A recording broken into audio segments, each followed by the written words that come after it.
All right, so we're here today. By the way, I'm Vince. This is DJ. If you don't know us, now you know us.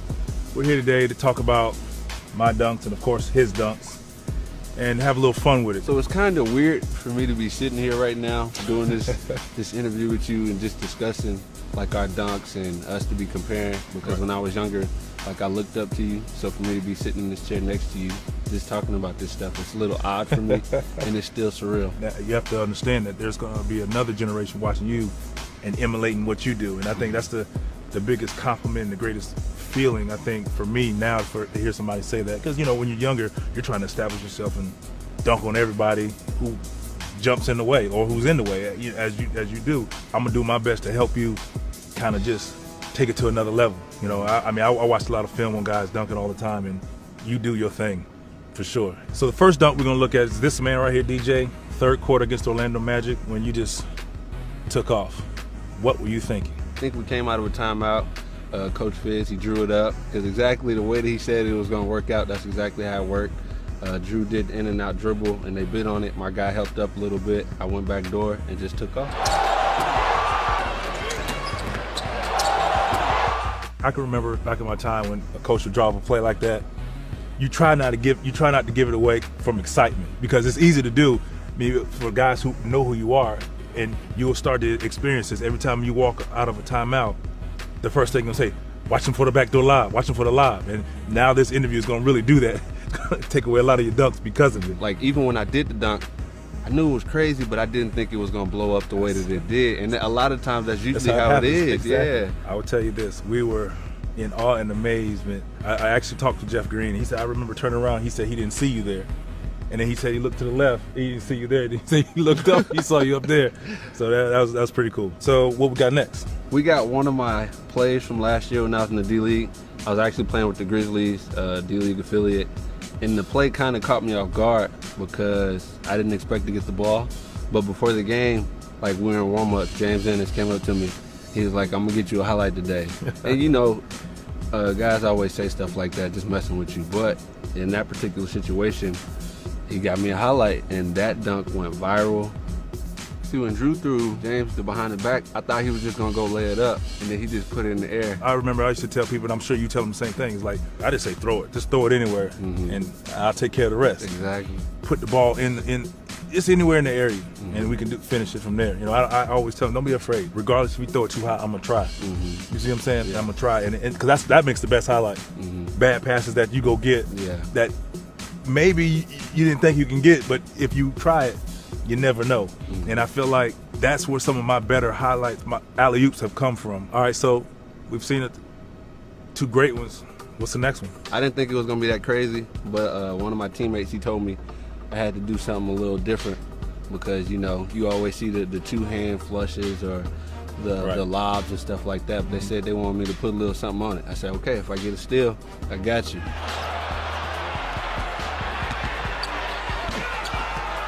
See, a lot of times guys get away with the windmills. See, I need full extension. Now, hey, I just had this conversation with people just 2 nights ago about, I said there's guys who windmill and the guys who paper mill. So guys who do the windmill and they kind of half bend the arm and then dunk it, they say, oh, I did a windmill.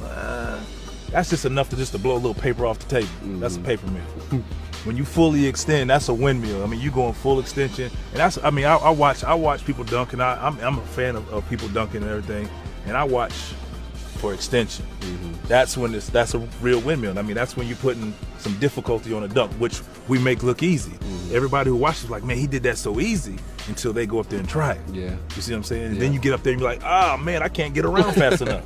But you just do it so easy, it's graceful. Because there's a lot of people who dunk and they dunk with aggression, but it's not graceful. So sometimes I'll look at him like, oh man, it was cool, but it was just like he rushed through it. You didn't look like you rushed through that. Like right here, you slow it down. You can tell right here, full extension, still running in the air, and just unload. I mean, that's what it's all about. Like, I mean, that's what I call a windmill right there. Yeah. So all that stuff that we just showed you guys, that was just child's play. That was my stuff. Now we're about to get to the real legendary moments.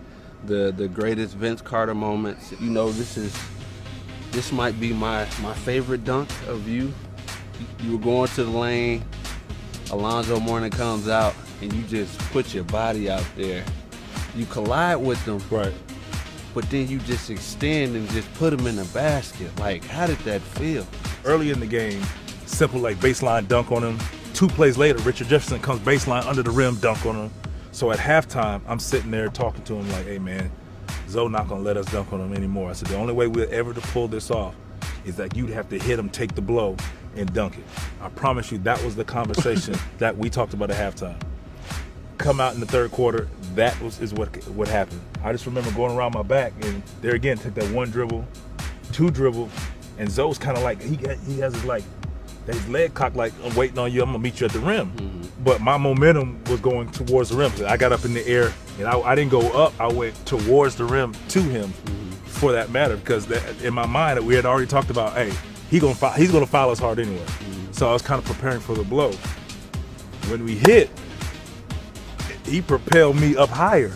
So I'm looking at the rim like, it's like right here. It's like, here's the rim. So I'm just like, don't miss this. This is the one. This is the highlight of the year. Don't miss this. And I just made sure I kind of threw it through. I mean, I felt like I could have dunked it harder, but I didn't want to miss it just because I was trying to tear the rim down. So I just hit him. I just remember going up and just like, ugh.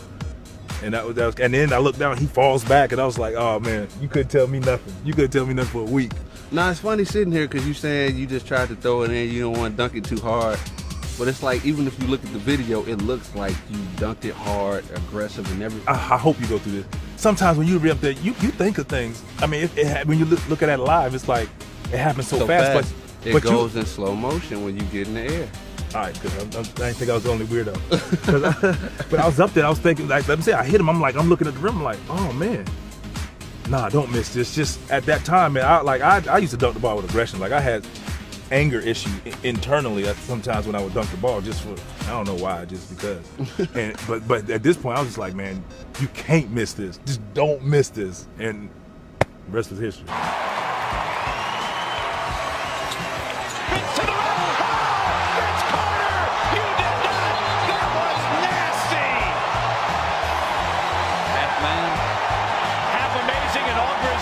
Judging from this clip, you still got a lot of youth in those legs. Man, not like old times, but like old times. It's not about going up, it's about coming down when you get older. Your knees and your ankles and your back, all that stuff started to hurt. So I just try to be smart about it. But it was like a situation where it's like, probably caught him slipping, thinking that, oh, he's just gonna go lay it up, let me just go casually block it. But when I got close enough, you could see in his face, he's like, nah, he's coming with a little aggression, let me go try to block it in. The rest was history. Yeah, it was too late by then. Too late. It was a good feeling for me just because, you know, I'm older than like these young guys let me dunk on them. Sort of how it happened with Alonzo and TA with the sunglasses. He had got poked in the eye. Okay. So he said the light was too much, so he was wearing sunglasses. And that's where the whole sunglasses thing came up. Those were the best shades that he could find? Because those, you know, I don't know if those would have been my preference. Agreed. He said it went with the outfit. So here we got Vince's last dunk, last clip, the 2000 dunk contest. It's one of the greatest moments of my life. I mean, it's like you said, like we said earlier, it's just something I wanted to do, just to show the people my ability, but I didn't want to get put in that box. I mean, it was a dream of mine to actually just not only be in the NBA to participate in the dunk contest, but you know, I wanted to give them a show and kind of move on from it. And that's what happened. Here is the man that this crowd wants to see. Here is Vince Carter with his first stop.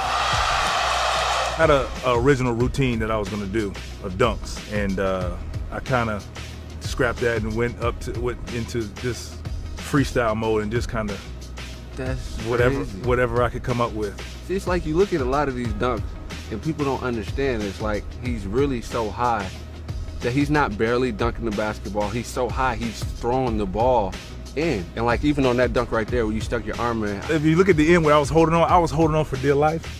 That was my first time actually trying that. I'd never done that in my life. I thought of it right then, and the result came out perfect. You're between the legs dunk. That was the first time you ever tried that one too, yes. Wasn't it? I saw in East Bay, in magazine, for the jump shoot, they had a guy in the air with the ball between his legs. I happened to see it in a magazine, flipping through the pages. And they told us that we had to use a teammate. I didn't know what to do. I mean, if everybody was just doing a typical drop the ball, bounce the ball, guy go up there, windmill, or jump. I mean, everybody had done it, so it was like, I saw that, let me try it. I had never done that before. I didn't even practice with T-Mac. We got to the dunk contest late, so we didn't get a chance to really practice. And so I had to think of kind of where I wanted to start, how high I wanted to bounce. I don't know if you remember the contest, but the first go, that was kind of my practice run. He bounced it. I just jumped in the air just to see what was the right height. I probably could have made the dunk the first time, but I wanted to use it to practice because in my mind, as I'm sure you're the same way, I hate missing dunks. Hate it. And in the dunk contest, I wanted to be flawless.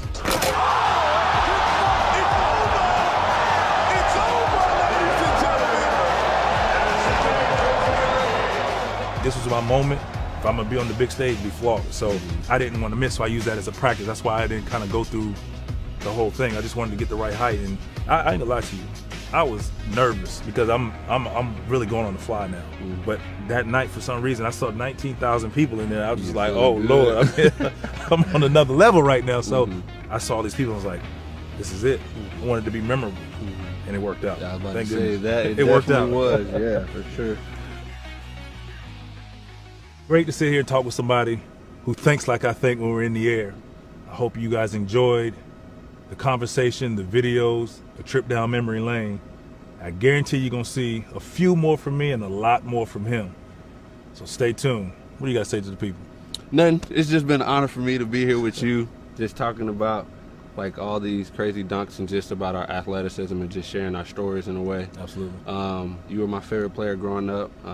You've been helping me a lot through training camp, just giving me advice and giving me tips. So, I mean, you were helping me then, you're still helping me now, and I just appreciate you. Oh, man.